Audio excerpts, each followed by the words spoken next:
ராமநாதபுரத்தில் நடைபெறும் உரிமைகளை மீட்க ஸ்டாலினின் குரல். திமுக பொதுக்கூட்டத்தில் அமைச்சர் உதயநிதி ஸ்டாலின் பேசி வருகிறார். அதனை பார்க்கலாம். எஜுகேஷன் பாலிசில 8ஆம் வகுப்புக்கு பொது தேர்வுன்னு சொல்றாங்க, 5ஆம் வகுப்புக்கு பொது தேர்வுன்னு சொல்றாங்க. நம்ம வீட்டு பசங்க படிக்க கூடாதுன்னு இப்படி புதிய புதிய திட்டங்களை கொண்டு வந்து திணிக்கிறாங்க.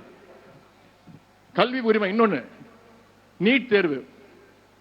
உங்களுக்கு தெரியும், மறைந்த முதலமைச்சர் ஜெயலலிதா அம்மையார் இருந்த வரைக்கும் தமிழ்நாட்டுக்குள்ள நீட் தேர்வு அந்த மாதிரி நுழைய விடல. இன்னும் சொல்ல போனா என்ட்ரன்ஸ் எக்ஸாம் ரத்து பண்ணது, பொது தேர்வு நுழைவுத் தேர்வு ரத்து பண்ணது. கிராமங்கள்ல இருந்து ஏழை எளிய மாணவர்களாம் படிச்சு மருத்துவர் ஆகணும்னு கலைஞர் தான் பொது தேர்வை ரத்து செஞ்சார். அதன் பிறகு பாஜக காங்கிரஸ் அவங்கள பழி சொல்லுவாங்க. இந்தியா முழுக்க நீட் தேர்வு வந்தாலும் தமிழ்நாட்டுக்குள்ள அந்த அம்மா நுழைய விடல, அந்த அம்மா பாராட்டி ஆகணும். அதன் பிறகு அந்த அம்மையார் மறைந்த பிறகு திருட்டுத்தனமா ஒன்றிய பாஜகவுடைய மிரட்டலுக்கு பயந்து அதிமுக ஆட்சி தான் நீட் தேர்வை தமிழ்நாட்டுக்குள்ள கொண்டு வந்தாங்க. இது வரைக்கும் அனிதால அரியலூர் மாவட்டத்தில் அனிதா ஆரம்பிச்சு சென்ற வருடம் சென்னையில ஜெகதீசன் 21 குழந்தைங்க தற்கொலை பண்ணியிருக்கிறாங்க. ஏன்? நீட் தேர்வுக்கு பயந்து, தேர்வாகலேன்னு. அவங்களுடைய மருத்துவர் கனவு பலி ஆயிடுச்சு, பலிக்கலையேன்னு. இந்த முறை சென்னையில ஜெகதீசன் முதல் நாள் தற்கொலை பண்ணிக்கிறான் எழுதி வச்சுக்கிட்டு, அடுத்த நாள் ஜெகதீசனுடைய அப்பாவும் தற்கொலை பண்ணிக்கிட்டாரு. பையனை எழுந்த சோகத்துல ஒரு குடும்பத்தையே எழுந்திருக்கிறோம் நீட் தேர்வுக்கு.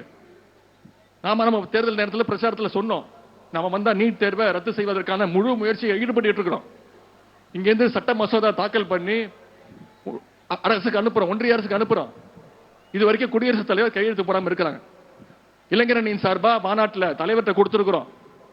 50 நாட்கள் 50 லட்சம் கையெழுத்து, எங்களுக்கு நீட் தேர்வு வேணா ரத்து செய்யுங்கன்னு பொதுமக்கள் மாணவர்களை சந்திச்சு கையெழுத்து பெற்றிருக்கிறோம். விரைவில் தலைவருடைய ஒப்புதல் பெற்று டெல்லி வரை சென்று அங்கேயும் போராட்டத்தை நடத்த தயாரா இருக்கின்றோம். என்னைக்கு தமிழ்நாட்டிலிருந்து உண்மையா நீட் தேர்வு ரத்து செய்யப்படுதோ அதுதான் நமக்கு இருக்கக்கூடிய முதல் வெற்றி. அதே போல மொழி உரிமை, எந்த விதத்திலேயாவது ஹிந்தியை எப்படியாவது திணிக்கணும்னு முயற்சிக்கிறாங்க. அதை தமிழ்நாட்டுக்குள்ள எந்த நேரமும் ஹிந்தி திணிப்பை நாங்க ஒத்துக்க மாட்டோம். நிதி உரிமை, உங்களுக்கு தெரியும், கடந்த டிசம்பர் மாதம் சென்னையில் எவ்வளவு பெரிய வெள்ளம் வந்தது, எவ்வளவு பெரிய பாதிப்பு. அடுத்த வாரமே தூத்துக்குடி மாவட்டம், நெல்லை மாவட்டங்கள்ல மிகப்பெரிய இழப்பு, மிகப்பெரிய வெள்ளம். நான் அமைச்சர்கள்லாம் 10 நாள், கிட்டத்தட்ட 8-9 நாட்கள் அங்க தங்கி இருந்தோம். மக்கள் பணியில் ஈடுபட்டோம். தலைவர் அறிவிச்சாரு, பாதிக்கப்பட்ட ஒவ்வொரு குடும்பத்திற்கும் 6000 ரூபாய் கொடுப்போம் அப்படின்னு. இதுவரைக்கும் ஒன்றிய அரசு ஒரு பைசா கூட நமக்கு கொடுக்கல. நிதியமைச்சர் அமைச்சாங்க, அனுப்பிச்சு வச்சு பார்த்தா அவங்களும் சுத்தி பார்த்துட்டு போனாங்க. ஒன்றிய அமைச்சர்கள்லாம் வந்தாங்க, என்ன சொன்னாங்கன்னு தலைவர் வந்து கேட்டாரு, ஒன்றிய அரசு கிட்ட நிதி கொடுங்க, இவ்வளவு பெரிய இழப்பீடு நான் கொடுத்திருக்கிறேன், 30,000 கோடி ரூபாய் தேவைப்படுது, இழப்பு ஏற்பட்டிருக்கு, கொடுங்க அப்படின்னு முதலமைச்சர் கேட்டார். நிதியமைச்சர் என்ன தெரியுமா சொன்னாங்க? நாங்க என்ன ஏடிஎம் மிஷினா அப்படின்னாங்க. நான் உடனே சொன்னேன், நாங்க என்ன உங்க அப்பா விட்டு காசு அப்படின்னு சொன்னேன். நான் கேட்டதுல ஏதாவது தவறு இருக்கா? நம்ம கட்டின வரி பணத்தை தான் நான் கேட்டேன். அந்த அம்மா அடுத்த நாள் டெல்லியில மிகப்பெரிய பத்திரிகையாளர் சந்திப்பு, 1/2 மணி நேரம் எனக்கு கிளாஸ் எடுத்தாங்க. உதயநிதி இப்படிலாம் பேசக்கூடாது, மரியாதை இல்லாம பேசுறாரு அப்படின்னு.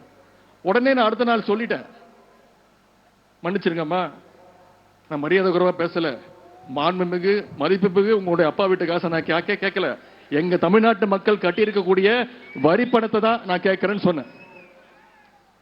தமிழ்நாட்டிலிருந்து நாம செலுத்தக்கூடிய வரி 1 ரூபா நம்ம கொடுக்கிறோம்னா ஒன்றிய அரசு நமக்கு திரும்பி எவ்வளவு தெரியுமா கொடுக்குறாங்க? வெறும் 28 பைசா. நாம கொடுக்கிறது 1 ரூபா, அவங்க நமக்கு திருப்பி தர்றது அந்த 1 ரூபாய் 28 பைசா. ஆனா பாஜக ஆளுகின்ற உரிமைகளை மீட்க ஸ்டாலினின் குரல் என்ற நிகழ்ச்சியை தொடங்கி வைத்து ராமநாதபுரத்தில் நடைபெற்ற பொதுக்கூட்டத்தில் அமைச்சர் உதயநிதி ஸ்டாலின் பேசினார். அந்த காட்சிகளை நாம் பார்த்தோம். செய்திகளை உடனுக்குடன் தெரிந்து கொள்ள உடனே சப்ஸ்கிரைப் பண்ணுங்க.